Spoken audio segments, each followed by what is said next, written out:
Si vous rêvez à l'indépendance financière, si vous rêvez de devenir vraiment libre financièrement, de lancer votre propre activité, de vivre sans pour autant dépendre d'un salariat, d'un CDI, en tout cas, vous êtes au bon endroit parce que dans cette vidéo, je vais vous parler de comment devenir libre financièrement parlant. Ce qu'ils le savent, ils savent bien déjà, toutes ces personnes savent que cette chaîne, d'habitude on parle des vidéos, il y a des vidéos sur l'immobilier, la création d'entreprises, l'investissement, mais en aucun cas on s'est vraiment basé sur la liberté financière. Mais puisque nous parlons de l'entrepreneuriat et de l'immobilier, forcément il y a des gens qui sont encore dans la retraite, comme on l'appelle, donc voilà, dans les salariats et qui veulent gagner leur liberté financière. C'est la raison pour laquelle je me suis dit de faire quand même cette petite vidéo afin d'aider à ces personnes, d'apporter de l'aide en tout cas à toutes ces personnes qui veulent monter leur propre activité et devenir lentement mais sûrement libre financièrement et ne plus vraiment subir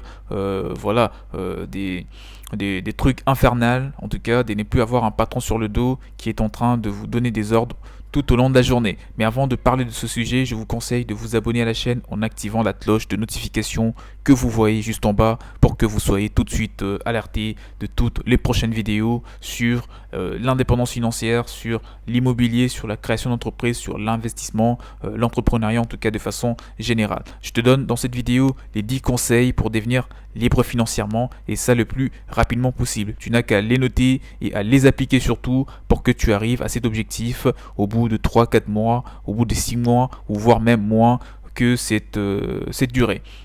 Abonne-toi à la chaîne et pour tout contact, toutes ces personnes qui veulent me contacter pour bénéficier de programmes, des accompagnements qui leur permettront d'atteindre le plus rapidement possible leur liberté financière et d'arrêter de subir, de se lever tôt le matin pour subir le métro boulot dodo. En tout cas, mon mail est dans la description de la vidéo pour tout contact. Et je te conseille de t'asseoir, d'installer confortablement et de noter tout ce que je vais pouvoir te transmettre au travers de cette vidéo. Alors rêvez-vous de devenir autonome financièrement, probablement comme la très grande majorité de la population. En tout cas, toutefois, on en est, où en êtes-vous, je dirais, dans votre vie financièrement parlant?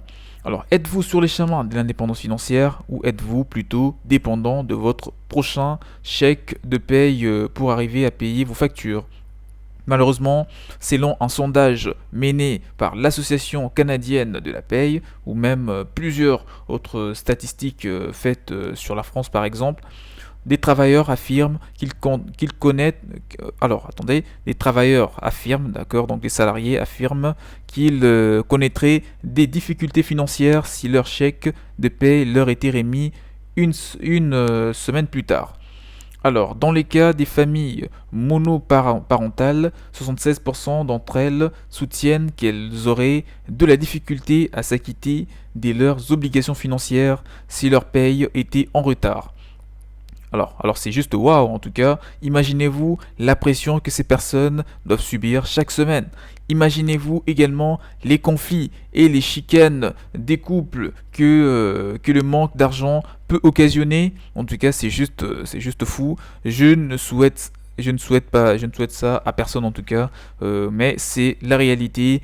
Comment donc éviter de vivre d'un chèque de paye à l'autre, donc d'un petit salaire? Voici 10 conseils pour devenir riche. Bon, pas forcément riche, mais de devenir libre financièrement, parce que c'est ça déjà l'objectif. Si vous arrivez à créer, si vous créez une activité pour ne plus dépendre d'un salaire, ça serait déjà suffisant. Et par la suite, vous serez beaucoup plus tranquille pour travailler afin d'arriver à tous vos objectifs. La première ou le premier conseil, c'est prenez la décision de devenir riche. Vous prenez la décision de devenir libre financièrement. La principale raison pour laquelle les gens sont pauvres au moment de prendre leur retraite est qu'ils n'ont jamais pris la décision de quitter le salariat ou de devenir libre financièrement. Prenez donc cette décision aujourd'hui, dès maintenant, c'est important pour que vous puissiez passer à l'action. Dans la vie, on a tous les choix, être pauvre ou riche. L'argent n'est feu, peut-être pas le bonheur, mais il nous enlève bien entendu de la pression et contribue à la bonne humeur. Le deuxième point, le deuxième conseil que je te donne pour arriver en tout cas à la liberté financière, c'est le suivant, c'est payer vos dettes en premier. Qui paye ses dettes s'enrichit. Cessez immédiatement de dépenser de l'argent que vous n'ayez pas encore votre possession. Alors, qu'est-ce que je veux dire par cesser immédiatement de dépenser de l'argent que vous n'ayez pas encore en votre possession? Par exemple, n'émettez jamais un voyage, bien sûr. Donc, n'émettez jamais un voyage, des billets, des spectacles ou une soirée au restaurant sur votre carte de crédit si vous n'avez pas le fonds nécessaire dans votre champ d'épargne, par exemple. De plus, le fait d'économiser pour s'acheter bien entendu quelque chose vous procurera un sentiment, cela va vous procurer en tout cas un sentiment des satisfactions supérieures. Alors le 3, c'est payer comptant. Payer comptant, qu'est-ce que je vais dire? Si vous n'avez pas la discipline pour payer votre solde de carte de crédit au complet, tout le mois, taux d'intérêt à 18%, payez vos achats bien sûr en argent comptant seulement. C'est très important. Vous réaliserez ainsi beaucoup plus la valeur de l'argent et vous dépenserez moins garanti. Ça, c'est vraiment très important. Le quatrième conseil que je te donne, c'est rechercher les aubaines et bien sûr magasiner avant d'acheter. Comme vous l'avez sûrement déjà expérimenté, 2 ou 3 coups de téléphone peuvent bien sûr vous faire sauver des centaines de dollars sur une assurance automobile ou habitation. Il y a quelques années, par exemple, grâce à quelques clics de souris sur Internet, j'ai épargné 500 euros sur l'achat d'un nouveau MacBook Pro. Alors, le portable avait une petite bosse sur le dessus. Waouh, en tout cas, ça m'a beaucoup aidé. Acheter des choses usagées. Qu'est-ce que je vais te dire par ce conseil qui est d'acheter des choses usagées pour arriver à ton indépendance financière? Devez-vous absolument acheter du neuf? Pas forcément. Voici une statistique intéressante pour vous. 80% des millionnaires le sont devenus en conduisant des voitures de seconde main. Alors, pas parce qu'ils n'avaient pas le moyen de s'en offrir une voiture neuve, mais parce qu'ils, ces derniers savaient qu'une voiture n'est pas un investissement et qu'elle perd environ 40% de sa valeur dans les 2 premières années. Moi, je peux même aller un peu plus loin en disant qu'une voiture, dès qu'elle sort, elle sort de l'usine, en tout cas, elle a perdu pratiquement 50% de sa valeur. Et de plus, une voiture est purement un passif. Donc, si vous prenez votre temps à investir votre argent dans des voitures qui vous rapportent rien en échange, à part la frime ou voilà, à part des futilités. Bon, je vais pas appeler ça des futilités parce qu'une voiture vous permet quand même de vous déplacer et ce qui veut dire que ce n'est pas forcément obligatoire d'acheter une voiture neuve. Donc, vous pouvez par contre acheter une voiture de seconde main en bon état, ça vous permettra déjà d'arriver à vos fins. Alors, un autre conseil, c'est négocier. Lorsque vient le temps d'acheter, quoi que ce soit d'une certaine valeur, demandez toujours un rabais ou un escompte. Le pire que les vendeurs peuvent vous dire non, mais en tout cas, vous aurez négocié. Imaginez combien d'argent vous épargnerez dans votre vie si vous accordez un rabais de 20% chaque fois que vous en faites la demande.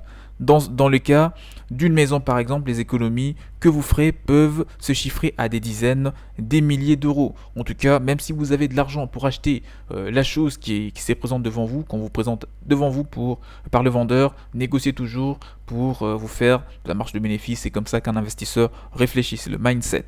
Alors, mettez en place un système pour économiser de l'argent automatiquement. Demandez à votre institution financière de prendre automatiquement tout le mois 10% de vos revenus nets et de placer pour vous ces montants dans un véhicule d'investissement quelconque.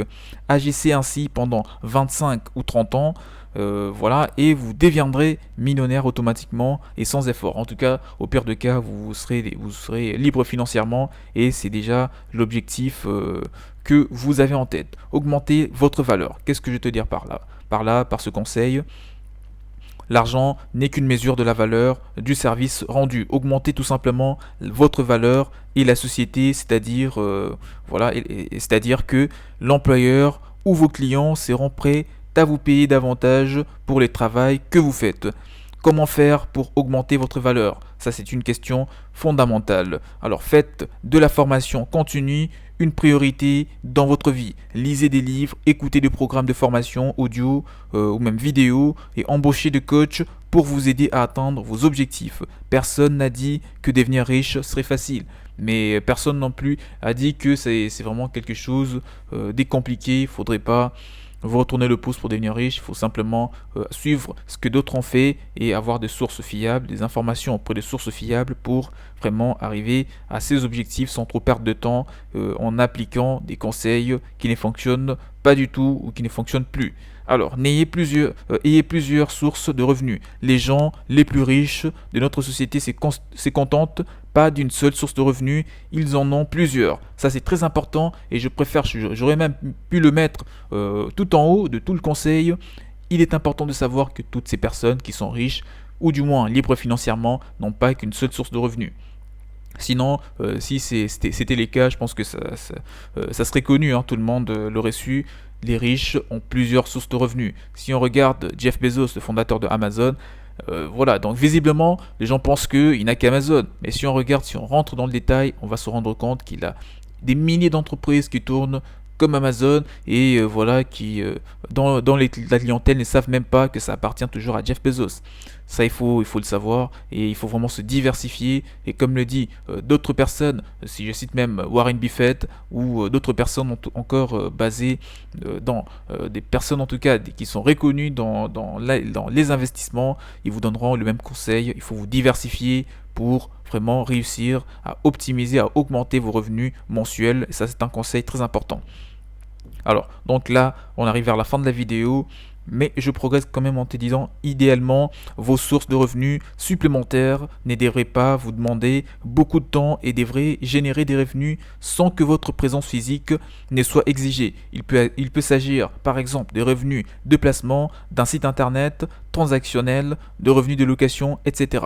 Et un autre conseil pour arriver à l'indépendance financière, c'est d'investir vos économies dans des actifs plutôt que dans des passifs. Comme je viens de le dire, une voiture, c'est un passif. Qu'est-ce qu'un passif et qu'est-ce qu'un passif, qu'est-ce qu'un actif? Un actif, c'est quelque chose qui vous apporte de l'argent, comme un bien immobilier, comme une entreprise, comme un placement boursier. Et un passif, c'est quoi? Un passif, c'est quelque chose qui ne vous apporte pas de l'argent, comme une voiture, comme une télévision que vous achetez, comme des vêtements. Voilà, ce sont des passifs. Vous achetez, mais en retour, vous n'avez rien. Et ça, il faut vraiment faire très attention pour ne pas vous ruiner. Environ 80% des millionnaires le sont devenus par eux-mêmes. Voilà, ça c'est très important et c'est vrai. Ils ont commencé avec de l'ambition, de l'énergie et de la discipline, rien de plus. C'est-à-dire avec la même chose que nous disposons, vous et moi. Prenez immédiatement la décision de devenir riche, de devenir vraiment libre financièrement et bien entendu de cesser de vivre d'un chèque, voilà, d'une fiche de paye tout le mois. Les factures clés de votre succès financier futur n'a rien à voir avec l'économie, mais plutôt avec votre philosophie. Donc là, c'était une vidéo sur comment devenir libre financièrement parlant, parce que si on parle de comment devenir riche, certaines personnes considèrent la richesse ou comment devenir riche comme un tabou. En tout cas, sur cette chaîne, si vous avez cliqué sur cette vidéo, c'est que vous voulez devenir libre financièrement et l'argent n'est pas tabou dans cette vidéo et encore moins sur cette chaîne. En tout cas, j'espère que vous avez eu des conseils pour vous aider à devenir libre financièrement et vous les avez notés pour les appliquer pour voilà, à votre profit, pour arriver à vos objectifs. Si vous avez des questions, contactez-moi, mettez-moi toutes vos questions dans le commentaire. Et si vous voulez bien entendu d'un accompagnement, je vous accompagnerai pour vous aider à devenir vous aussi libre financièrement. Abonnez-vous à la chaîne pour ne plus rien rater. Il y aura des prochaines vidéos encore plus instructives telles que celle-ci sur l'indépendance financière et sur l'investissement de façon générale. Quant à moi, je vous dis donc à la prochaine. Portez-vous bien. Ciao, ciao.